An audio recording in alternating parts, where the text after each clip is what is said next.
자, 허생전 120쪽에 가무단까지 봤으니까 이제 남문단부터 보시면 되겠습니다.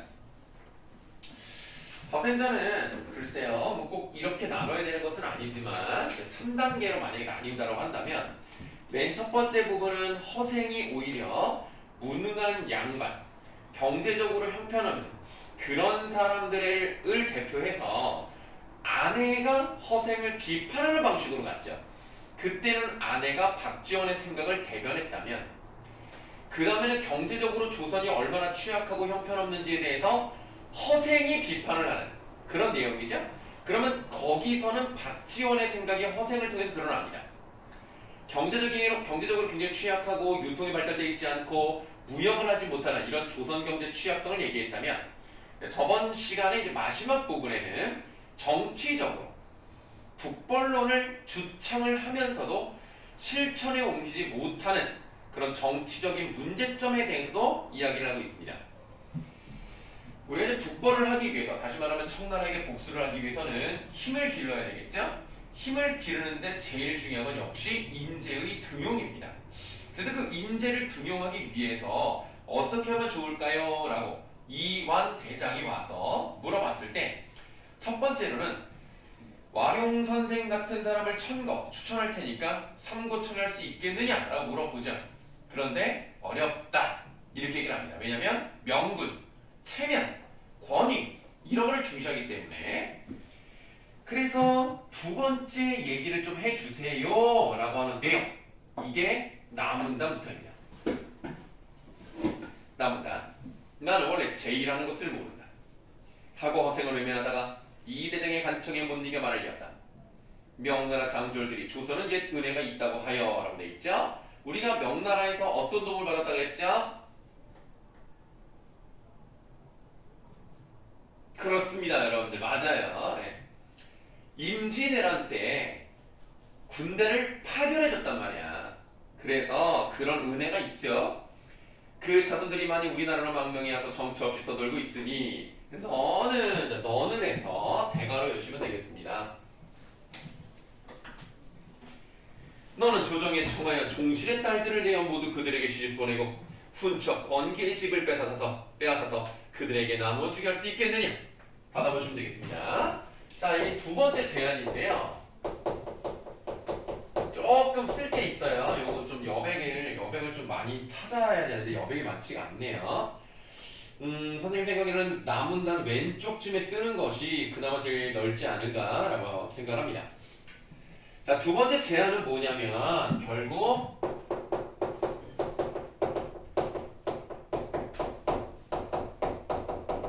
지배층의 기득권을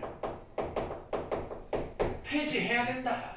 자, 실제로 예전에는 뭐 어떻게 했다고 그랬어요? 친명배청 정책. 청나라를 배척하고 명나라와 친하게 지내는 거죠. 그러면 우리나라에 군대까지 보내준 명나라가 얼마나 고맙니? 그러면 걔네들한테 딸 시집도 보낼 수 있어야 되고 돈도 줘야 되는데 돈이 없어? 그러면 일단 돈만 해도 돈 가져다가 뺏어가지고 걔네 주면 되지 않느냐? 라고 얘기를 합니다.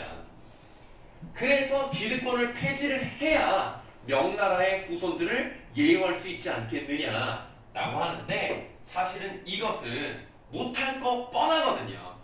쉽게 생각을 해봐. 강남, 우리가 이제 보통 이제 잘 사는 사람들 강남이라고 하잖아. 강남에 있는 사람들 집 다 뺏어가지고 그 돈으로 우리나라 도와준 나라에 돈을 준다? 누가 찬성하겠어? 찬성 안 하지, 자기 돈인데. 그렇기 때문에 어떤 의미를 가지고 있느냐.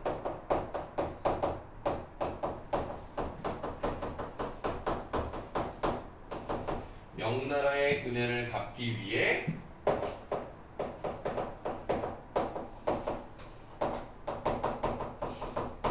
청나라를 벌한다는 북벌론.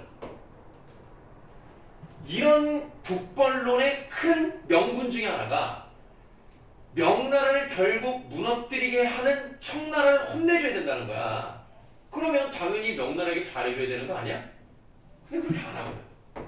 그래서 북벌론의 허구성을 비판하기 위함입니다. 그래서 실제로 그런 얘기도 있어요. 북벌론을 얘기만 하지 실제로 제대로 한 게 없거든요. 말만 한 것이다. 말만 그렇게 하고 실제로 할 의도가 없었다 라고 보는 관점들도 있죠. 그것을 이제 박지원은 제대로 알고 있었다는 건데, 그랬더니 이 대장이 머리를 숙이고 한참 생각을 하는데 아 이게 되겠냐고. 안 되죠. 그래서 어렵습니다 했다. 이것도 어렵다 저것도 어렵다 하면 도대체 무슨 일을 하겠느냐. 한마디로 무능하다 이거지. 가장 쉬운 일이 있는데 네가 능히할 수 있겠느냐. 말씀을 듣고자 합니다 하고 이제 세 번째 이야기를 합니다. 무릇 천하의 대의를 외치려면 먼저에서 이제 꺽쇠를 엽니다. 먼저 천하의 호걸들과 접촉하여 결탁하지 않으면 안 되고, 남의 나라를 치려면 먼저 첩자를 보내지 않고서 성공할 수 없는 법이다. 받아요. 그럼 일단은 청나라에 누군가를 보내야 된다는 얘기지. 청나라에서 혹시라도 청나라에 대한 불만을 가지고 있는 사람들, 그러면서 어느 정도 싸움도 잘하고 장수의 역할을 할 수 있는 사람들, 그 사람들을 잘 만나야 되고, 그리고 첩자를 보내서 전략적으로 뭐가 안 좋은지, 어떤 점이 약한지 알아내야 되겠죠? 그래서 청과의 전략적 교류의 필요성을 얘기하고 있습니다. 중요하죠?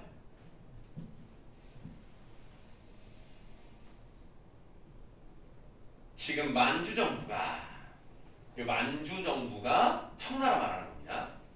갑자기 천하의 주인이 되어서 중국 민족과는 친근해지지 못하는 판에라고 되어 있는데, 중국 민족은 여러분 그 지금 중국의 90%에 해당하는 민족이 뭡니까? 한족이죠. 걔네를 말하는 거예요 여기서. 중국 민족과는 친근해지지 못하는 판에 조선이 다른 나라보다 먼저 섬기게 되어 저들이 우리를 가장 믿는 터이다. 그러니까 조선은 먹혔잖아. 경자언어로. 그러니까 아무래도 우리가 제일 말을 잘 들으니까 우리를 믿는다는 얘기예요. 진실로 앞에 이제 대가로 열심히 이제 세 번째 제는 들어갈 거예요. 진실로 당나라 원나라 때처럼 우리 자제들이 유학 가서 벼슬까지 하도록 허용해 줄 것과 라고 되어 있는데요. 우리 여러분들 그 옛날에 당나라 때 우리가 어느 나라였습니까? 중국 당나라는 우리의 어느 시절이죠? 훌륭한 학생이네 진짜. 신라죠. 신라에서 왜 그냥 찍은 거야? 야, 대단한데. 야, 이걸 맞추네. 신라에서 육두품 출신이지만 머리가 비상하고 공부도 잘하고 글도 잘 써서 중국으로 유학을 가서 당나라에 있는 빈공과라는 유학생들을 대상으로 하는 시험에 당당히 급제를 하고, 그 나라에서 일어난 난이었던 황소의 난을 한 글 하나로 평정했던 사람 누굽니까? 아는데라고 하는 순간 모르는 거 아니에요? 이름은 세 글자. 아이씨, 두 글자인 경우보다 세 글자인 경우가 많았겠지. 당연히 우리나라 사람인데. 이시요. 뭐라고? 유드공. 이시 아니면 유시인데. 이씨가 유특공? 아닌데. 일단 유시였던 거. 아닌데. 아니네. 내가 말하는 사람은 지금 그 사람 아닌데. 육덕품 출신이라니까. 되게 유명한데. 이. 황소의 날을 제압했던 사람이 글 하나로. 황소가 아니 진짜 그 동물 황소 말고 사람 이름이 황소야. 걔가 난을 일으켰을 때 걔한테 경문을 보내요. 너 깝치지 마. 그랬는데 그걸 읽고 있다가 놀래가지고 오씨 가지고 침대에서 떨어졌다. 그게 되게 유명한데. 그만큼 글을 잘 쓰는 사람. 실사에 왔는데. 누가 얘기했어 지금? 지원? 지원? 최치원. 최치원이죠. 나 알았어. 그런 것처럼 그때처럼 우리 자제들이 유학 가게 해달라. 그러니까 지금은 따지면 미국 유학 같은 거 이렇게 좀 공부 좀 잘할 수 있게 이렇게 해라. 그 다음 상인의 출입을 금하지 말도록 할 것을 간청하면 저들도 반드시 자기네들에게 친근해지렴을 보고 기뻐 승낙할 것이다. 국주의 자제들을 가려 뽑아 밑줄 머리를 깎고 대놈의 옷을 입혀서 라고 돼 있어요. 자, 일단 먼저 밑줄 친 부분에 대한 필기를 할게요. 머리를 깎는다. 뭐 하는 얘기죠? 변발을 하라는 얘기죠. 근데 근데 변발은 우리가 지금 봐도 웃기잖아. 근데 옛날 사람들은 어때? 신체, 발부, 수지, 부모. 뭐야? 우리의 몸과 우리의 털, 뭐 여러 모든 것들은 다 뭐야? 부모님께 받은 것이다. 그러니까 함부로 막 안 자르잖아. 머리도 안 자르고 수염도 안 잘라. 그러니까 변발? 와, 이거 못하는 거야. 어디 그런 경박하게 그렇게 머리를 깎느냐. 그 다음에 되놈의 옷을 입는다. 그 되놈의 옷은 뭐야?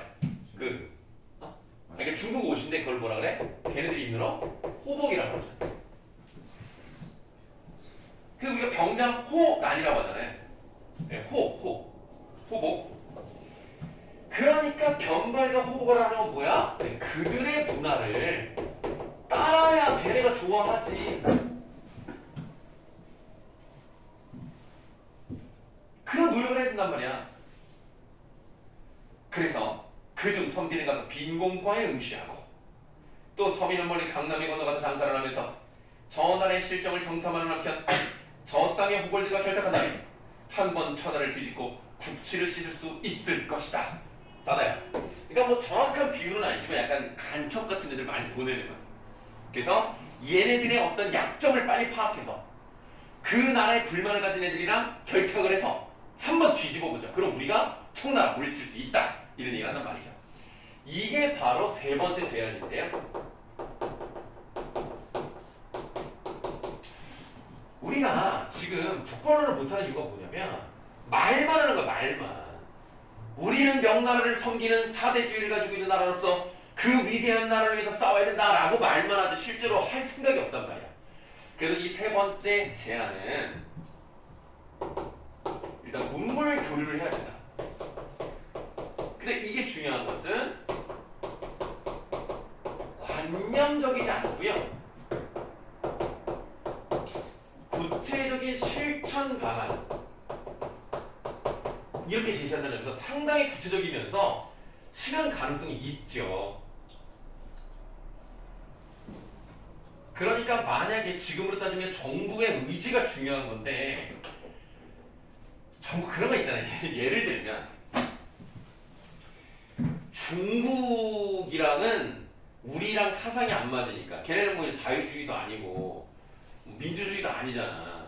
공산주의면서 사회주의, 뭐 진정한 사회주의는 아닌 것 같지만 어쨌든 공산주의도 아니죠. 사실은 지금 중국은 공산주의도 아니고 사회주의도 아니죠. 그냥 공산당이라는 이름을 가지고 있는 일부, 그러니까 좀 새로운 형태의 자본주의죠. 네. 좀 그리고 사회주의는 아니고 그냥 독재에 가까운 사회주의죠. 네. 그래서 정확한 공산주의는 아니지만 예를 들어서 우리가 뭐 공산주의를 배격하고 사회주의를 배격하자 막 이러면서 그러면서 또 경제적으로도 교류하잖아. 그러니까 이게 정부의 어떤 입장, 스탠스 요게 중요하단 말이에요. 그러니까 무조건 정부가 중국을 막 욕한다고 좋은 건 아니야. 속은 시원하지. 그래 아유 뭐 중국을 떼놈들 아유 뭐 더러운 놈들 막 이런 거 욕하는 건 좋지. 근데 결국 그 보복이 오거든요. 그러니까 우리가 그 정확한 위치에서 너무 비굴하지 않게 또 너무 나대지 않게 정확한 위치에 있어야 되는데 지금 여기는 그냥 아예 그냥 할 생각이 없어요. 아예 말만 하죠. 그걸 비판하는 내용입니다. 자 그리고 만약 명나라 황족에서 구해도 사람을 얻지 못할 경우 그러니까 근데 만약에 이제 명나라가 큰 힘을 갖게 되는 때가 있을 거 아닙니까? 그럼 다시 청나라에서 이제 벗어나면 명나라 황제가 있어야 될 거 아니에요? 그 명나라 황제를 뽑아야 되는데 황족에도 구해도 사람을 얻지 못할 수가 있잖아. 그러면 천하의 제후를 거느리고 적당한 사람을 한 해 천거한다면 그래서 이제 이 사람을 황제로 뽑는 건 어떻겠습니까? 라고 우리가 추천을 하면 만약에 우리가 추천한 사람이 진짜 황제가 돼. 그러면 우리는 황제가 되는데 큰 역할을 하는 나라잖아. 그럼 걔네가 우리 인정 많이 해줘야지. 아 좋은 나라, 훌륭한 나라. 근데 안 될 수도 있잖아. 그렇지만 못 되어도 백구지국의 지위를 잃지 않을 것이다. 그 정도 파워는 있는 나라가 된다는 얘기죠. 그랬더니 이 대장은 힘없이 말했다. 밑줄 사대부들이 모두 조심스럽게 예법을 지키는데 그러니까 머리는 상투를 틀어야 되고 흰옷을 입고 그렇게 서서히 그리고 여러분 양반들은 안 뛰잖아. 그거 알죠? 양반은 비가 와도 그냥 비를 맞으면서 천천히 걸어갑니다. 팔자로 걸어야 돼요. 때 그렇습니다. 뛰면 안 돼요, 경법해서. 그런 예법을 지키는데 누가 하겠냐 이거야. 누가 병거라고 누가 호복을 입겠느냐. 그러니까 얘네들은 지금 뭐야, 쓸데없는 거에만 신경을 쓰고 있죠. 허례허식만 따르고 있는 거죠. 아이고, 나라가 발전하려면 뭔들 못하겠습니까? 근데 안 해. 그랬더니 허생이 빡치죠. 크게 꾸짖어 봤다. 소위 사대분한 것들이 무엇이란 말이냐. 이제 직접적으로 비판을 하죠. 밑줄 해볼까요? 오랑캐 땅에서 태어나 자칭 사대부라 뽐내다니 라고 돼 있단 말이야. 자, 봐봐. 진짜 중국이 천하의 중심이라면 사실 중국을 제외한 나머지 주변국은 다 뭐야? 다 오랑캐지. 그럼 우리 조선도 뭐야? 오랑캐지.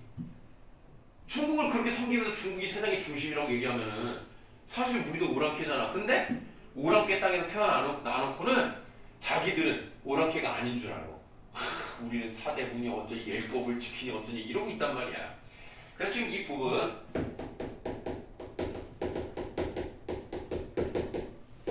지배층의 허위 의식을 비판하는 내용이에요. 겉멋 들었다는 얘기야. 뭐 제대로 할 생각은 없고 겉멋만 들었다. 이런 어리석을 때가 있느냐. 의복은 흰옷을 입으니, 그렇죠, 우리 백의의 민족이니까 흰옷을 많이 입었죠. 흰옷에다가 세모하세요. 무슨 뭐 예법이라고 지켜 입는 게 흰옷인데 그것이야말로 상인이라 입는 것이고. 그러니까 거기 밑에 써있죠. 부모님 돌아가셨어. 그때 입는 옷이 흰옷이란 말이야. 그거랑 뭐가 다르냐. 뭐가 그렇게 대단하다고 흰옷이. 그 다음에 좀 길게 세모할게요.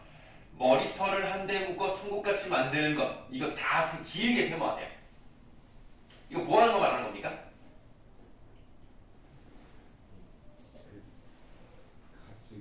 그러니까 그 뭐 한다고 그랬죠? 그거? 상투를 튼다고 하죠?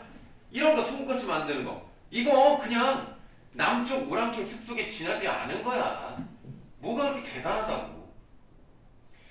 대체 무엇을 가지고 예법이라 한단 말인가? 하면서 이제 그런 허례허식을 버리고 허비의식을 갖지 않고 실질적으로 구체적인 방안을 했던 사람들에 대한 예를 두 개를 듭니다. 번호기 앞에 거 쓰여요.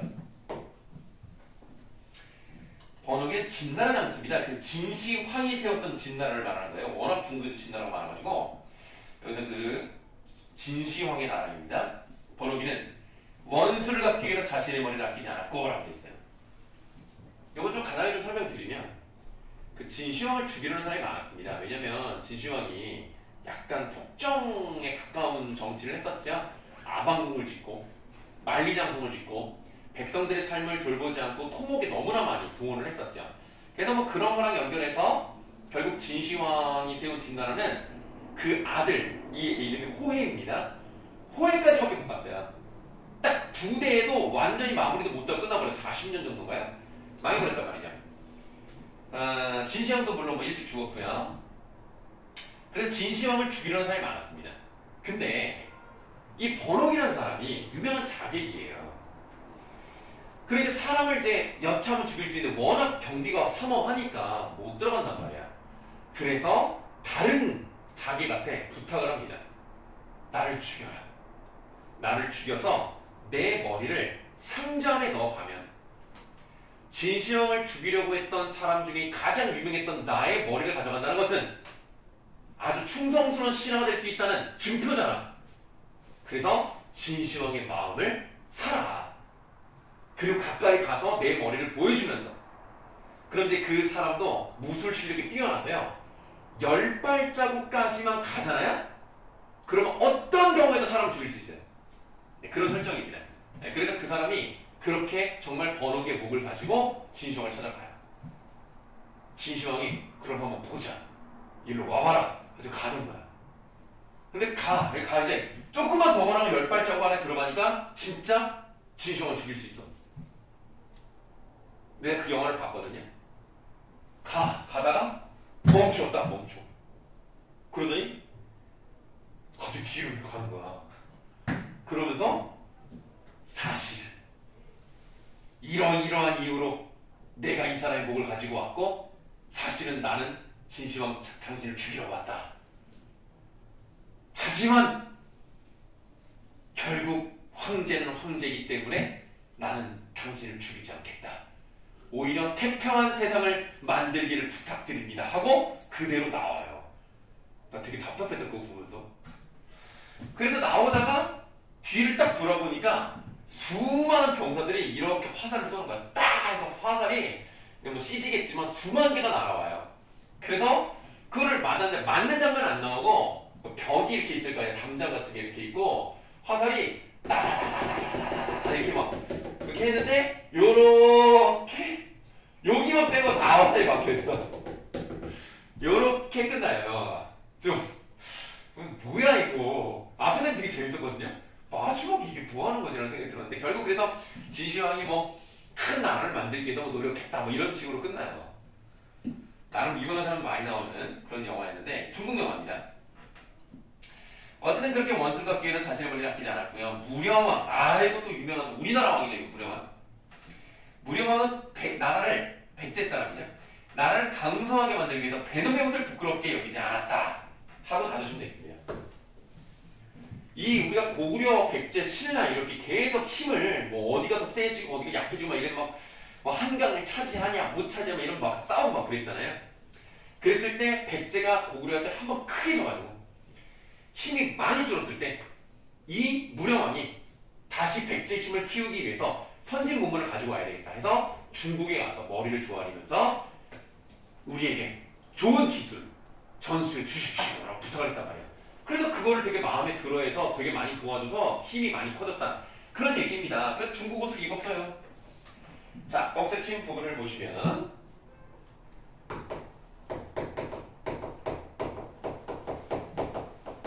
자, 목표를 위해서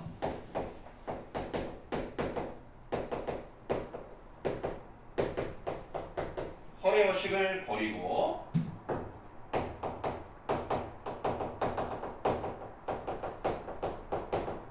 노력했던 사례들이 나와 있습니다. 녹화 잘 되고 있나?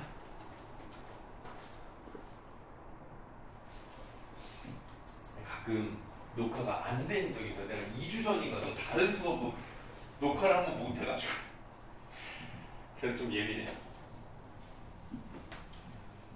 자, 그 다음 이제 대명을 위해 원수를 갚겠다 하면서 그까지 머리털을 하나를 아끼고 또 장차 말을 달리고 칼을 쓰고 창을 던지고 활을 당기고 돌을 던져야 할 판국에 넓은 소매옷을 고쳐 입지 않고 딸의 예법이라고 한단 말이냐. 내가 세 가지를 들어 말해야 하는데 너는 한 가지도 해가지 못한다면서 그래도 신임받은 신하를 하겠는가? 신임받은 신하라는 게 참으로 이렇단 말이냐. 너 같은 자는 칼로 목을 잘라야 할 것이다 하고 뭐 밑줄 해봐요. 좌우를 돌아보며 칼을 찾아서 찌르려 했다.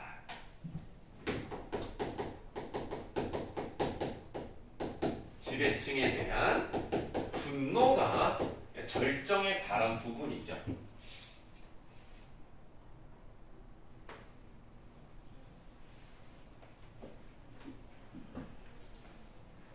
이 대사가 놀라서 일어나 급히 뒷문으로 뛰쳐나가 도망쳐 돌아갔다로 되어 있습니다. 뭐 아직 끝난 건 아니지만 이런 글을 썼을 때 이 당시 조선 사회에서 이 글을 좋아했을까 안 좋아했을까? 안 좋아하죠. 너무 쓴소리를 제대로 하고 있단 말이야. 듣기 싫지. 네가 뭔데 네가 그렇게 잘났어 이런단 말이야. 그러니까 박지원이 사실 독특한 사람이긴 합니다. 되게 특이하고요. 말도 잘하고 글도 잘 쓰고 일반적인 사람들이 가지고 있는 그런 생각을 뒤집어서 생각하는 경우가 많아요. 되게 참신한 그런 발상을 가지고 있다는 얘기는 그 사회에서는 미움을 받고 좀 괴짜다, 지 혼자 튄다, 이런 욕도 많이 먹었을 겁니다. 그래서 박지원은 그걸 알아서요 이렇게 신랄하게 막 비판을 하다가 마지막 한 줄에서 그거를 약간 무마시키는데요. 이튿날 다시 찾아가 보았더니 집이 텅 비어있고 허생은 간 곳이 없었다더라. 어떻게 끝났어? 이런 결말 무슨 결말이라고 하는 거야? 열린 결말이라고 하죠? 다르게 써볼게요. 미완의 결말입니다. 이야기가 딱 깔끔하게 끝나는 게 아니라 결국에는 사라지고 없어졌대. 그러니까 막 이런 일을 벌인 사람이 어느 날 가보니까 없어지고 말았다더라. 설화적인 결말. 옛날 이야기처럼 끝내는 거예요. 그러면 왜 이렇게 했느냐? 아니, 박지원도 알지. 자기 이런 생각이 받아들이지 않을 것을 알지. 그러니까 직접적으로 계속 공격하기보다는 살짝 한번 빼서 아니 뭐 그런 얘기가 있더라고. 약간 이런 느낌인 거죠. 실제로 정조가 박지원을 안 좋아했어요. 자꾸 쓸데없는 소리 한다고. 그래서 정조도 박지원도 그걸 알기 때문에 그냥 이런 얘기가 있었다고 하더라고요. 약간 이렇게 얘기를 많이 해요.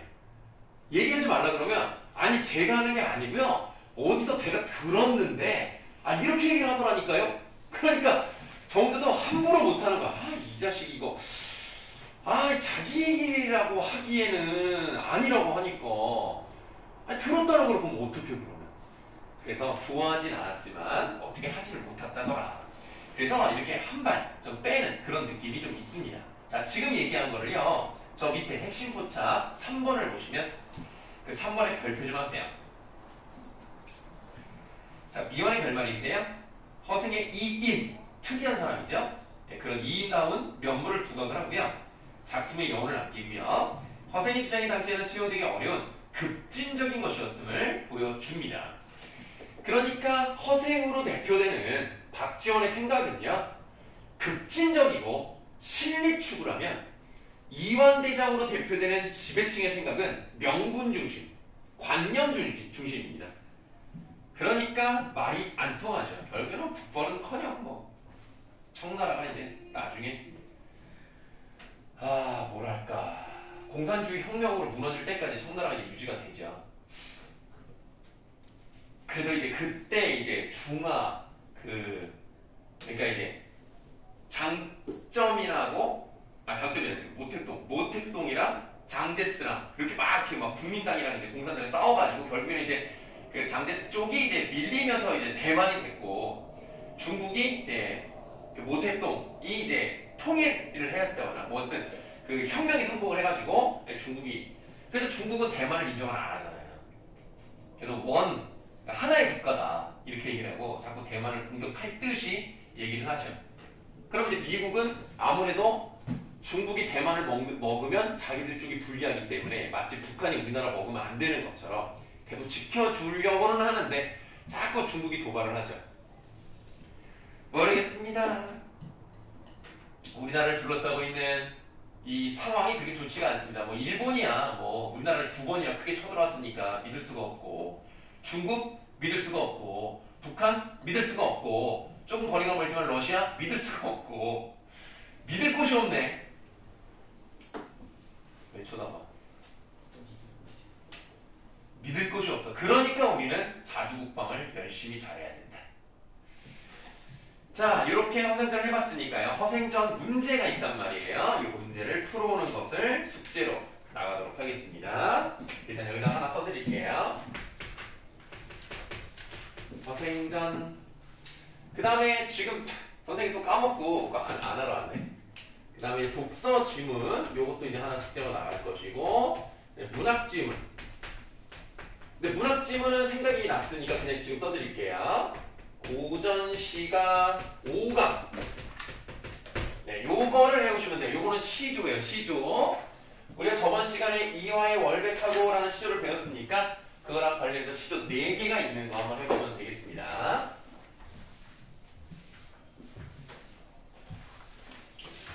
지금 니네가 독서 지문이 오늘 푼 거 다음, 인문예술 다음이 뭐냐? 뭐가 있냐? 사회문화 뭐야? 1강이냐? 아, 그래요? 그럼 사회문화 1강이 숙제죠.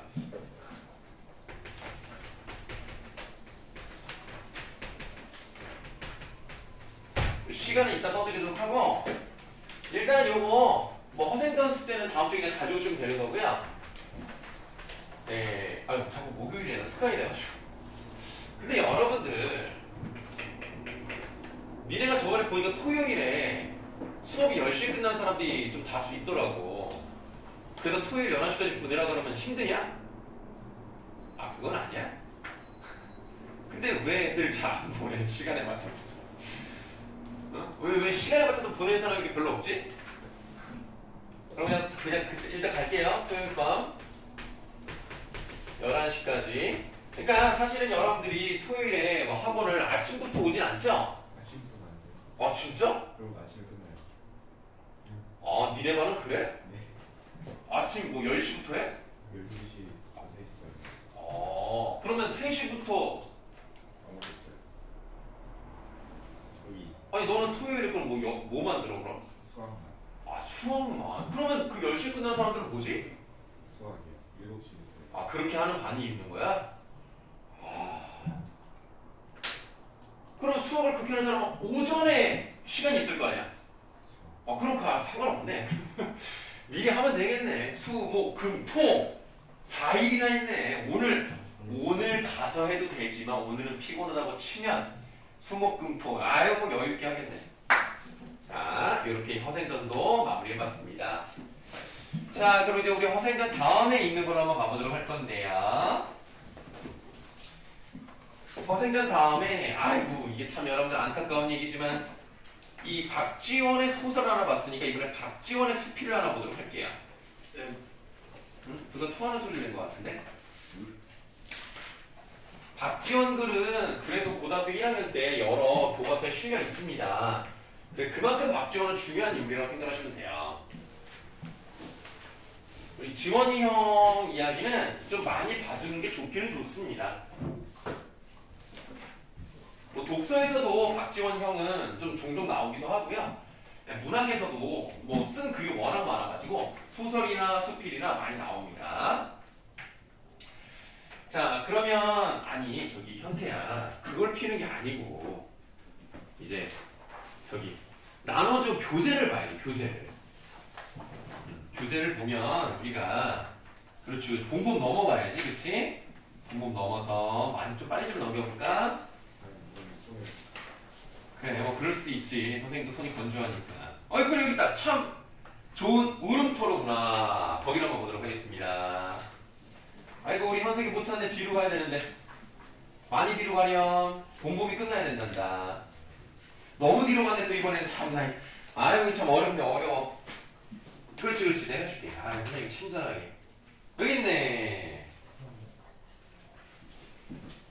요걸 한번 보도록 할게요. 자, 박지원의 소설을 보고 박지원의 수필을 보는 것은 의미가 있습니다. 아까 뭐라 그랬냐면 상당히 급진적인 사람이고 실천적인 사람이고 그리고 일반적인 생각이 아닌 참신한 발상, 독특한 생각 이런 거를 많이 하는 사람이 박지원이라고 말씀드렸습니다. 그렇기 때문에 임금도 싫어할 정도로 좀 경박한 글을 많이 쓴다고 생각했어요. 정부 입장에는. 그런 사람이긴 한데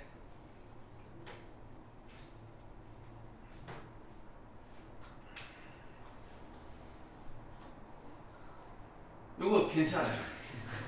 요거 맛이 진짜 티즐도 물론 맛있죠. 근데 티즐이 조금 심심한 맛이라면 요게 약간 좋은 걸 마시고 싶은 사람과 좀 자극적인 맛을 먹고 싶은 사람의 한 중간 정도의 느낌. 그래 왜? 뭐 하는 거야? 이거 다 찍혀요. 이거 지금 조심하셔야 돼요. 이거 전 세계 송출되는 거야 이거. 알겠지? 유튜브로요? 응? 유튜브로요? 유튜브로. 다만 이제 생중계는 아니라서 내가 편집을 할 수는 있지만 조심해야 돼. 내가 편집 안 하고 그냥 올려버리면 뭐 전 세계 구독자 60명이 너를 욕할 수도 있는 거야. 알겠지? 어느 나라 사람인지 모르겠어. 근데 60명이 있더라고. 자, 비웃어? 자, 그러면 이걸 좀 웃겨. 일단 이 글은 정확히 말하면 이건 안 써도 돼. 호곡장론이라고 해요. 그러니까 왜냐면 이게 박지원이 조선 후기 때 사람이라고 해도 어쨌든 한자로 쓴단 말이야. 한글로 안 썼어요. 그래서 원래 제목 호곡장론이니까 울기가 좋은 장소, 뭐 벌판, 뭐 이런 뜻이거든요. 이거랑 관련한 자신의 생각을 드러내는 겁니다. 근데 여러분들 그 박지원 하면 제일 유명한 그 책 뭐가 있죠 그거? 막 중국에 황제 생일잔치 가면서 여기저기 돌아다니면서 막 이것 보고 저것 보고 생각 쓰고 막 강도 막 9번을 건너가지고 막 와, 너 좀 그래도 생각보다는 좀 손이 거쳐서 그렇지 머리가 좀 비상해. 열하일기에 들어있는 내용입니다. 그래서 이 중국에 가서 나름 사신으로 가는 거죠. 그랬을 때 경험했던 것들 쓴 것 중에 하나입니다. 그래서 이제 호곡장론이라고 하는데 왜 울기가 좋은가에 대해서 자신의 생각을 드러내는 거예요. 그러면 원래는 원래는 장르가 다른 거라고 봐야 되는데 지금으로 따지면은 자신의 생각, 경험에 따른 자신의 생각을 드러낸다는 점에서 수필에 가깝고 1894년 이전에 쓰인 작품이기 때문에 고전입니다. 1894년부터 우리 가보개혁이 있었는데 가보개혁이 있을 때부터 근대, 현대라는 말이 있기 때문에 그 전에 다 고전입니다. 고전, 수필이다. 자, 이거는 여러분들 지금의 관점으로 해석을 하시면 안 됩니다. 이 당시 관점, 1780년 그때의 관점으로 봐야 돼요. 그러니까 지금으로부터 지금 뭐 300년까지는 아니지만 250년 정도, 240년 요 정도 됐잖아요. 그러니까 그 정도 된 느낌으로 이때 당시의 생각을 우리가 따라가는 겁니다. 그래서 뭐 이거 누가 몰라 이러지 마시고 이 당시에는 박지원이 어떻게 새로운 생각을 했는가를 한번 보도록 하겠습니다. 나름 나는 괜찮다고 봐요. 재미는 없는데 좀 특이하긴 합니다. 자, 그런데 지금 이 글의 갈래가 수필에 가깝다라고 말씀을 드렸죠. 그러면 이 수필이라고 하는 것은 넓게 봤을 때 무슨 갈래라고 부르냐, 이거를 교술갈래라고 해요. 여러분들, 시는요 어떤 것을 나타내는 게 제일 중요합니까? 무엇을 표현하는 게 제일 중요하죠, 시는? 작가의 좋아. 근데 마음 말고 좀 다르게 표현해요. 작가의 마음 말고 좋아. 그래서 조금 더 다르게 보면 정서를 풀어내는 게 중요하거든요. 그래서 시는 서정갈래라고 하는 거고요. 소설은 감정을 나타내는 것보다는 이야기의 흐름을 보여줌으로써 갈등이 어떻게 해결되는지를 보여준단 말이야. 이야기를 풀어내야 돼. 그래서 서사갈래라고 하는 거야. 우리가 지금까지 서사갈래, 서정갈래 이런 걸 본 거고요. 얘는 교술갈래라고 하는 거예요. 그럼 이 교자가 무슨 교자일까?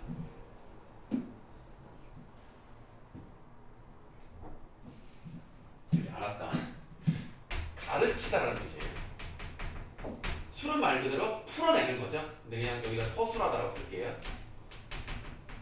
그러니까 여러분 수필은요, 내가 경험한 게 있을 거 아닙니까? 여러분들, 야, 니네들은 학교에서 일기 쓰라는 얘기 안 했지? 그치? 니네 때는 그런 거 없지? 초딩 때 일기 쓰라고 했어? 그래도 얼마나 썼어? 너 일주일에? 일주일에 3번씩? 꽤 많이 썼네. 나 때는 말이야, 일기를 매일 써야 돼. 매일. 그래서 일주일에 우리는 6일을 학교를 다녔거든. 토요일은 4교시밖에 안 하고 나머지는 이제 뭐 고학년 되면 6교시, 7교시까지 안 했던 것 같아. 6교시, 5교시 막 이렇게 번갈아서 했던 것 같은데 그렇게 6일을 나갔어요. 그러니까 일기도 아마 6일을 썼던 것 같아. 그럼 그걸 쓰면 선생님이 매일 검사해. 그래서 딱 검사를 하고 그리고 거기다 써줘. 뭐 정환이가 이런 일이 있었구나, 뭐 재미있었겠구나, 뭐 선생님도 어쩌고저쩌고 이런 걸 써준단 말이야. 지금 생각해보면 정말 귀찮았을 것 같아. 우리 때는 50명씩이잖아. 50명 거를 매일 읽어야 돼, 선생님이. 자, 아침에 일기장 내라 하고 일정을 딱 걷잖아? 계속 보고 있는 거야, 그거를. 쉬는 시간마다, 뭐 점심시간마다 그걸 또 써줘. 대단하지 않냐? 물론 좋은 선생님이 힘들었지. 뭐 별로 관심 없는 사람들은 대충 도장만 찍어주고 이제 다 돌려주긴 하는데. 근데 그렇게 하는 게 선생님은 개인적인 생각으로는 되게 아이들에게 도움이 된다고 생각해요. 자신의 생각을 정리를 해서 사실 위주의 내용을 쓴 다음에 그거와 관련해서 자신의 생각을 펼친다? 그 일기만큼 좋은 게 없습니다. 매일매일 그거 쓰기 되게 중요하잖아요. 그러면 우리가 방학이 있다 하더라도 적어도 8개월은 학교를 다니니까 8개월에 한 뭐 20일 쓴다고 해도 160번을 쓰는 거야. 진짜 많이 쓰는 거거든요. 근데 나는 이제 개인적으로 여러분들도 시간이 있으시다면 비밀 일기, 뭐 토리의 비밀 일기 뭐 이런 거 있지. 이런 거 쓰는 것도 그러니까 쓰는 게 귀찮으면 입력이라고 이렇게 하는 것도 괜찮다고 봐요. 그 한글 파일 같은 데 한번 날아갈 수 있으니까 뭐 블로그 같은 거에다가 아무도 못 보게 비공개로 좀 올리는 것도 좋다고 생각합니다. 그럼 나중에 세월이 지날 때 봤을 때 아 내가 이랬었구나.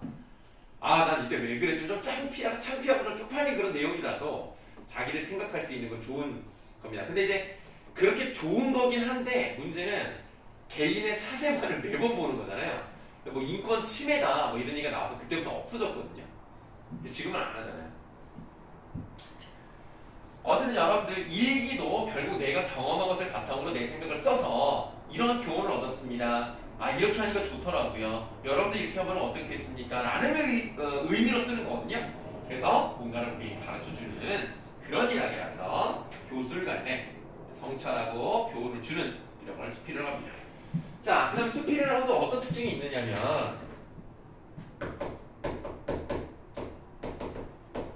무형식의 형식이라는 말을 써요.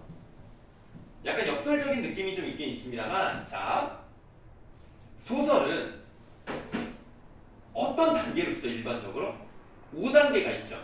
처음에 뭐예요? 소설은 발단, 전개, 위기, 절정, 결말 이렇게 써야 되는 건 아니지만 이렇게 쓰죠 보통. 그 다음에 혹시 희곡, 연극의 대본은 어떻게 가죠? 발단, 전개, 그 다음 절정, 하강, 대단 이렇게 끝나요. 보통 이런 순서로 가는데 수필은 정해진 형식이 없어요. 형식이 정해져 있지 않기 때문에 무형식이야. 그러나 형식이 없을 수는 없지. 내가 만들어가는 거니까. 그래서 무형식의 형식이다 라고 하는 겁니다. 자, 그렇다면 이제 내용을 한번 보도록 하겠습니다. 7월 8일 갑신일 맑음 1780년입니다. 우리가 연도 같은 것도 말할 때도 이제 올해가 갑진년이잖아요. 그렇게 연도에만 붙이는 게 아니고요. 날짜에도 이렇게 붙여요. 갑신일 이렇게 얘기를 합니다. 그러니까 벌써 일기 느낌이 딱 나죠. 수필이라는 걸 알 수가 있는데 지금 이 사람이 아까 말씀드렸듯이 이제 중국을 쭉 간단 말이에요. 그러면 어쨌든 내가 뭐 즐기러 가든 뭘 하러 가든 어딘가를 갈 거 아닙니까? 가고 보고 듣겠죠. 그 다음에 그거랑 관련해서 어떤 느낌을 받겠죠. 자, 결국 이 사람은 수필을 쓴다는 얘기는 여기저기 돌아다니는 과정이 들어갈 수밖에 없는 거거든요. 그래서 우리가 수필의 일종이라고도 볼 수 있지만 여기저기 가가지고 뭐 구경도 하고 막 그랬다는 걸 쭉 쓰는 그런 글을 뭐라 그러죠? 누가 뭐라 한 거 같은데? 예. 네가 뭐라 그랬냐? 뭐라 그랬어? 네 라고 했는데 나 혼자 답이 들렸나 봐. 정말 신기한데? 내 귀가 대답을 했나?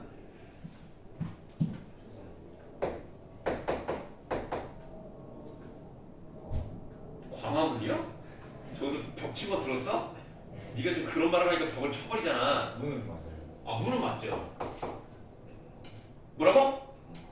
아, 경험이 아니고?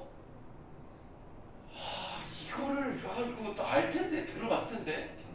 아니고? 비행문이잖아. 이거 못 들어봤어?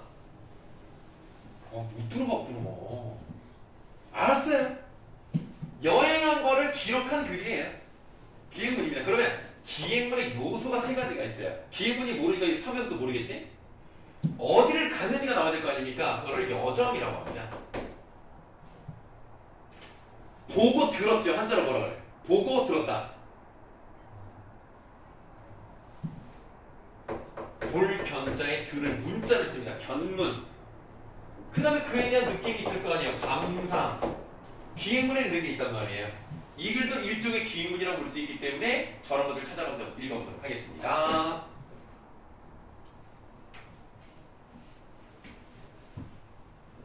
자, 정사와 가마를 함께 타고 그 정사에 대해서는 이제 뜻 써있죠? 네, 거기 뭐 자기 팔촌형이래. 삼류하를 건넜다. 바로 밑줄여야 되겠다. 삼류하를 건넜다. 냉정에서 아침을 먹었다. 뭐가 나와 있는 거죠 지금? 어디를 가는지가 나왔죠. 그러니까 뭐야? 여정이야.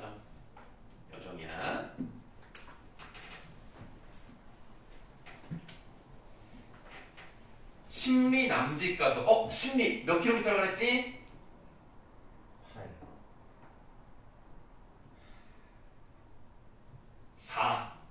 4km야. 알아두면 좋아. 알아두면. 자, 심리 남짓 가서 삼모롱이로 접어들었을 때였다. 태복이가 이제 하인이에요. 갑자기 몸을 조아리며 말 앞으로 달려 나오더니 땅에 엎드려 큰 소리를 아낸다. 뭐라고 하느냐? 밑줄. 백탑이 현실함을 아래옵니다. 자, 백탑 영어로 뭐예요? 화이트 타워, 그쵸? 그 백탑이에요. 진짜 말 그대로 탑을 세워놨는데 흰색 탑이야. 자, 이건 별거 아니야. 자, 근데 흰색 탑이 현실함을 아래는 현실의 뜻 나와있죠? 안 나와있냐? 안 나와있냐? 그래요? 그렇습니까? 그럼 알았어요. 그럼 알려드릴게요. 자, 일단은 아직 쓰지마. 현이 보일현이야. 그러니까 보이는 거야. 보이는 거. 보여주는 건데 신은 몸신자예요. 다시 말하면 몸을 보여준다. 이런 거거든요. 그래서 일반적으로 현실이란 말은 그 조금 아랫사람이 윗사람에게 아유 저 맞습니다 하고 자기 몸을 보여주는 거. 그러니까 인사하는 것 같은 거예요. 현신이. 그럼 지금 백탑이 현신한다? 이게 무슨 말이야 이게? 자, 그렇다면 말 그대로 하면 이거잖아. 백탑이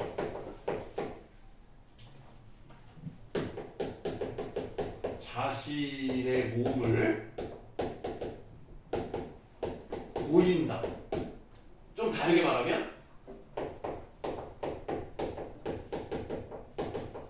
예를 갖추어서 인사를 한다?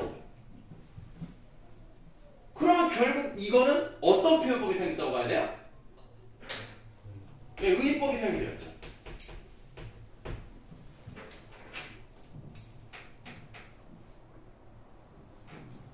자, 일단은 표현법 하나 봤고요.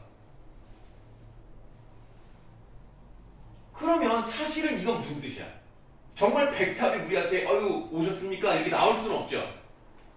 어떤 말이야 이거? 조금만 더 가면 백탑이 보일 겁니다. 라는 말을 하는 거야. 그래서 우리가 가서 보는 거를 마치 제가 와서 보여주는 것처럼 얘기한단 말이죠. 그러면 내가 어떤 행동을 하는 주체고 백탑은 그 내 행동에 대한 오브젝트, 다시 말하면 목적이 되는 물건이잖아요. 그걸 객체라고 하죠. 내가 주체면 저는 객체잖아. 근데 그게 뒤집어졌네? 그걸 뭐라 그러지? 주객전도라고 하죠. 그리고 태복이가 조금 그냥 나댔다. 태복이 좀 약간 말을 조금 좀 들뜬 것 같아. 내가 볼 때는 태복이가 그 여행을 지금도 따라온 거잖아요. 그래서 얘가 몇 번 왔거든요. 오랜만에 오니까 기분이 좋았나 봐요. 백탑이 현실을 아래옵니다. 태복은 정진사의 마주다. 그러니까 이제 말을 다루는 하인이에요. 산 모롱이에 가려 백탑은 아직 보이지 않는다. 재빨리 말을 칙칙질했다. 수십 걸음 넘어가서 모롱이를 막 벗어나다 눈앞이 어른어른하면서 눈앞이 아이아이. 자, 어른어른하면서 갑자기 한 무더기에 검은 공들이 오르락내리락 한다. 그러니까 여러분들 밑에 그림이 있죠. 이게 참 칼라가 아니라서 잘 안 보이긴 하는데 그게 벌판이에요. 요동벌판 들어봤어요? 어마어마하게 넓습니다. 진짜. 아마 여러분 상상도 못할걸요? 본 적 없죠?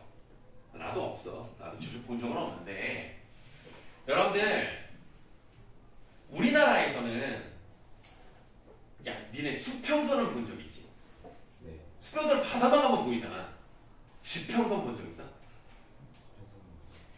수평선이 물과 하늘이 만나는 그 지점이 수평선이잖아. 땅과 하늘이 만나는 지점이 지평선이야. 지평선을 보려면 어떻게 해야 돼? 일단 산이 없어야 돼. 건물이 없어야 돼. 이거 어려워요, 사실. 그러면 우리나라에서 어느 곳에 가면 지평선을 볼 확률이 높을까요? 산이 적고 벌판이 많은 곳. 어느 지역?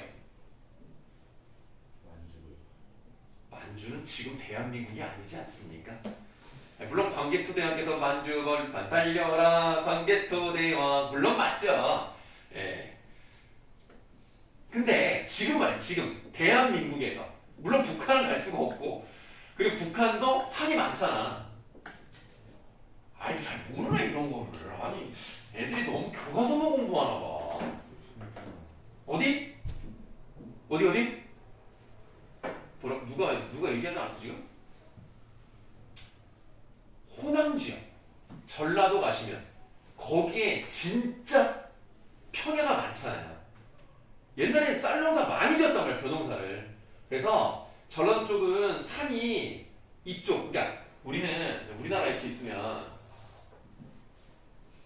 기하학적인 표현입니다. 네, 원근법과 명암법이 없는 그린버그가 좋아할 만한 평면의 우리나라예요. 이렇게 태백산에 이렇게 내려오잖아. 근데 여기는 엄청 높잖아. 그래서 우리가 서쪽은 낮고 동쪽은 높다 이런 거 못 들어봤어?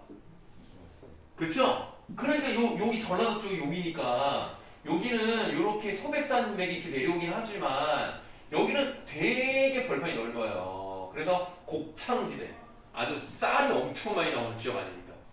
근데 옛날에 일제강점기 때는 이제 군산 지역에서 많이 이 쌀 같은 거 다 이렇게 지나가러 가져왔다니까? 옛날에 그랬어요? 선생님 직접 가봤어요. 선생님도 이렇게 2학년 때 학술갑사. 그래서 그때 그 춘향전이랑 관련된 그런 곳을 막 찾아다니면서 여기서 뭐 그네를 탔다더라 뭐 이런 거 했단 말이야. 거기서 유일하게 처음으로 지평선을 봤어요. 야, 저 멀리에 땅하고 하늘하고 붙는 그런 부분이 있다니까? 근데 여기 요동벌판은 그거에 몇십 배가 다른 거야. 그러니까 갑자기 그 모습을 딱 보니까 와, 야, 빨리 보여주세요. 현기증 난단 말이야. 뭐 그거 있잖아. 그래가지고 딱 보는 순간 막 와, 어지러지. 요 내용을 좀 얘기하는 거예요. 왜 비웃지? 자, 그래서 검은 공들이 오르락내리락 한다. 나는 오늘에야 알았다. 인생이란 본시 어디에도 의탁할 곳 없이 다만 하늘을 이고 땅을 밟은 채 떠도는 존재뿐이라는 사실. 그러니까 뭐냐면 인간이 너무너무 미약한 존재다. 이 대자연에는 어디 붙어가지고 어디로 갈지도 모르고 그냥 이렇게 쪼글쪼글하게 떠도는 그런 아주 미약한 존재다는 얘기를 하고 있는 거예요. 그걸 깨달았어요. 말을 세우고 사방을 돌아보다가 나도 모르는 사이에 손을 들어 이 말을 얻고 이렇게 외쳤다. 자, 여러분들 만약에 한 번도 보지 못한 정말 판타스틱하고 발음이 너무 미국식이었나요? 판타스틱하고 진짜 이런 경험을 내가 진짜 말도 안 나올 정도로 감격스러운 그런 장면을 보면 어떤 기분이 들겠어? 뭔가 저 속에서 또 이런 느낌 있잖아. 막 감정이 차올라서 막 고개를 들어 막 눈물이 흐르게 막 살짝 웃고 막 그런 느낌 좀 있지 않습니까? 그런 기분을 얘가 느낀 거야. 얘도 느꼈어. 그런데 일반적으로 우리가 그걸 딱 보면서 와 진짜 대단하다 이런 생각이 들지만 막 울고 그런 경우는 많지는 않잖아요. 그런데 이 박지원은 그렇게 얘기를 합니다. 훌륭한 울음터로다. 크게 한번 통곡할 만한 곳이로구나. 이렇게 얘기를 합니다. 물론 우리가 이 말 아예 모르진 않죠. 너무 감격을 받으면 눈물이 나기도 하는데 이 당시에는 이렇게 기쁘고 즐거울 때 눈물이 나지는 않는다라고 생각했기 때문에 여기다 필기 하나 하고 쉬는 시간 드릴게요. 이 부분은 이 당시에는 나올 수 없는 참신한 발상입니다. 자, 지금의 눈으로 보시면 안 된다고 말씀드렸습니다. 이 당시에는 언제만 눈물이 나온다고 생각했을까요? 슬플 때만. 다 그렇게 생각했을 때 박지영은 아니다. 슬플 때만 눈물이 나는 것은 아니다. 그러니까 나는 이 멋진 모습을 보고 감정이 벅차올라서 너무 기뻐서 눈물이 난다. 이렇게 표현한다는 얘기입니다. 쉬는 시간. 그거 어떻게 알아요? 뭘? 옛날 사람들이 했던 거 뒤에 내용을 보면 나와요.